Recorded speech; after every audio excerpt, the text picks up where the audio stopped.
Hello friends, this is a story about Cleopatra, the last queen of the Nile. In the golden age of the ancient world, when the Nile flowed like a lifeline through the heart of Egypt and the sun crowned the desert with fire and glory, there was born a girl destined to become more than a queen, more than a legend and more than a memory.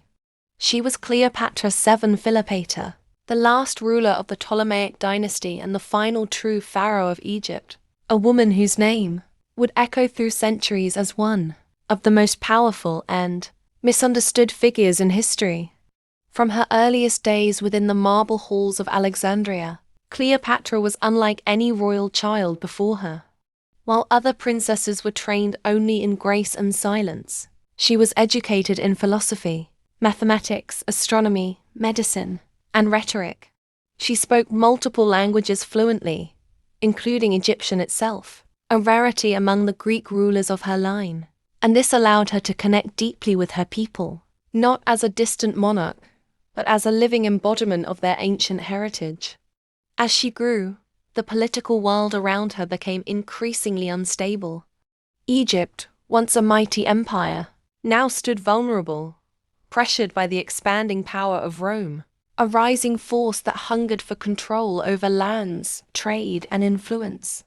After the death of her father, Ptolemy XII, Cleopatra was named co-ruler alongside her young brother Ptolemy XIII, whom tradition dictated she must marry to secure the throne.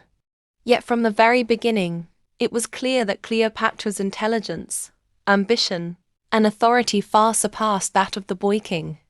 Court advisors, fearing her independence, attempted to strip her of power, forcing her into exile beyond the borders of her own kingdom. But Cleopatra was not a woman who bowed to fate. Instead, she prepared her return with the patience of the Nile and the precision of a master strategist. At this pivotal moment, Rome itself was embroiled in civil war, and into this storm sailed Julius Caesar, the most powerful man in the Roman Republic. Cleopatra understood that Egypt's survival depended not on resistance alone, but on alliance, and so she made one of the boldest decisions in political theater. She sought an audience with Caesar by any means necessary. Legend tells how she was smuggled into the palace wrapped in a carpet, emerging before him not as a defeated exile, but as a queen reborn, poised, intelligent, and commanding. Caesar was captivated not merely by her beauty, but by her sharp mind and powerful spirit. Through diplomacy and charm, Cleopatra secured Caesar's support, reclaimed her throne, and restored her position as Egypt's sovereign ruler. Their alliance soon grew into a romantic bond that shook the world. Cleopatra bore Caesar a son, Ptolemy XV, known as Caesarion, whom she proclaimed the true heir to both Egypt and, symbolically, Rome itself.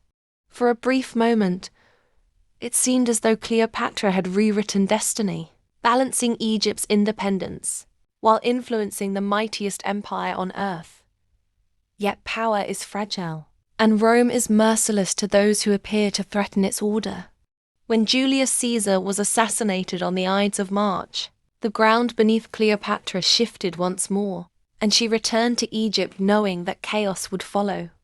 In the vacuum left by Caesar, Rome fractured again, and among the men who rose from the flames was Mark Antony, a fierce general and one of Caesar's closest allies.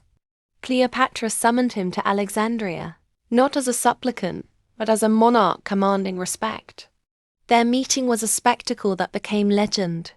Ships adorned in gold, sails dyed the deepest purple, silver oars flashing in the sun as they rose and fell in perfect rhythm, and Cleopatra reclining beneath a canopy of silk, crowned with jewels, the air heavy with the scent of incense and lotus blossoms, as musicians played melodies that seemed to weave enchantment itself into the warm Mediterranean breeze.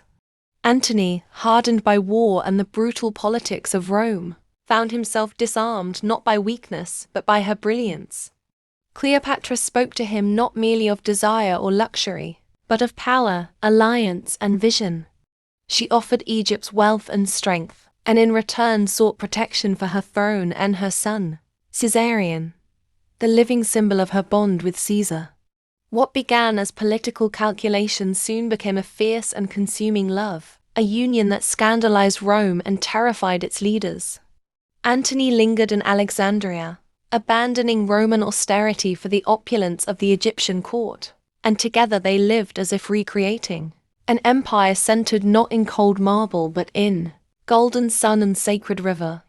Yet far across the sea, another power was rising. Octavian, Caesar's adopted son, watched with growing fury as Antony drifted further from Rome's control. He painted Cleopatra as a seductive sorceress who had ensnared a noble Roman, turning him against his own people. The Senate echoed these accusations, and Rome, restless and proud, prepared for war.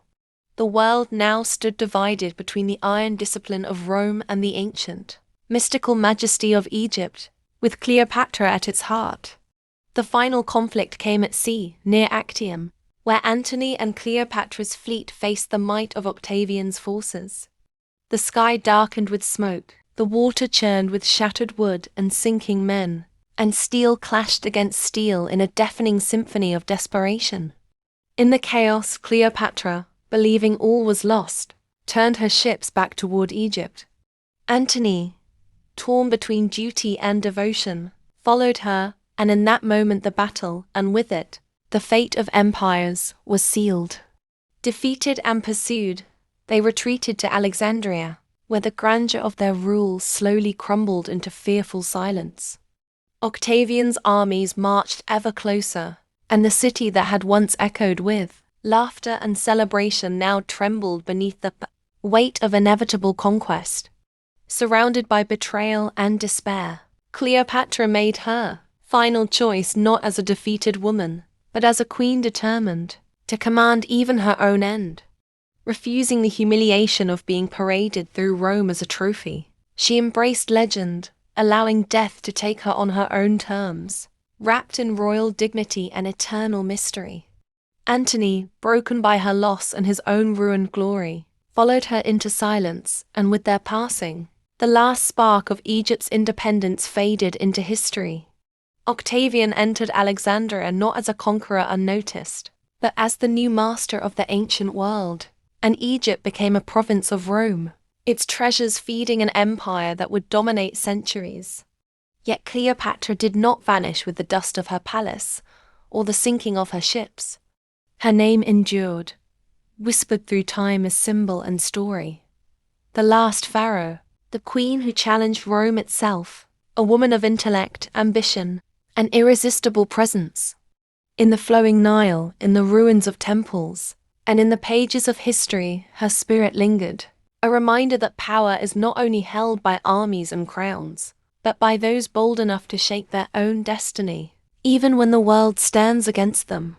If you like the story of Cleopatra, please like, share, and subscribe to the channel.